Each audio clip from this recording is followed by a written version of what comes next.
ঈদের ছুটি শেষে এবার ঘরমুখো মানুষের ঢাকায় ও নিজ নিজ কর্মস্থলে ফেরার পালা। ইতিমধ্যে ভিড়তে শুরু করেছেন অনেকে।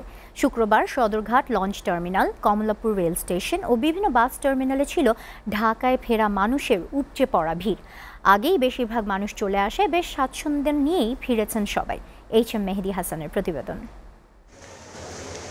ঈদের ছুটি শেষ, তাই এখন ফিরে আসা কর্মস্থল, ব্যস্ত নাগরিক জীবনে। ওয়ালটন আবারও মিলিয়নিয়ার অফারে ওয়ালটন ফ্রিজ কিনে আপনিও হয়ে যেতে পারেন মিলিয়নিয়ার। কর্মজীবী, ব্যবসায়ী কিংবা শিক্ষার্থী সবাই ফিরে আসছেন নিজ নিজ পেশার কাছে। উত্তরবঙ্গের বেশিরভাগ মানুষ এসেছেন ট্রেনে চেপে। ভোগান্তিহীন ভ্রমণে স্বস্তি প্রকাশ করেন তারা। ঈদ অনেক আনন্দময় হয়েছে, আসার সময় কোনো বিঘ্ন ঘটেনি, রাস্তাঘাটে খুবই নিরাপত্তা আছে। মনে তো হয় থাকার ইচ্ছা করে, কিন্তু কর্মজীবনের কারণে তো আবার আসতে হয় অচেনা শহরে। ঢাকা শহরে একটা কোলাহল, তো আমরা তো কোলাহল থেকে অনেকটা দূরে চলে গেছি প্রাকৃতিকে। ইচ্ছা করছিল যে আরও কিছুদিন থাকি।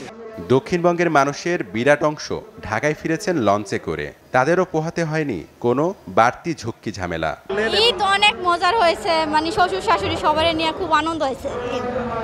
এখন আমাদের অফিস খোলা, তাই চলে আসছে। স্টুডেন্ট মানুষ তো, এই জন্য পড়াশোনার জন্যই চলে আসা। প্রাইভেট চাকরি করি, সো আমার তো আসতেই হবে এখন, যেহেতু অফিস খুলে দিচ্ছে। লঞ্চে সিট পাচ্ছি, যাত্রী মোটামুটি ভালোভাবে আসছে, কোনো সমস্যা নেই।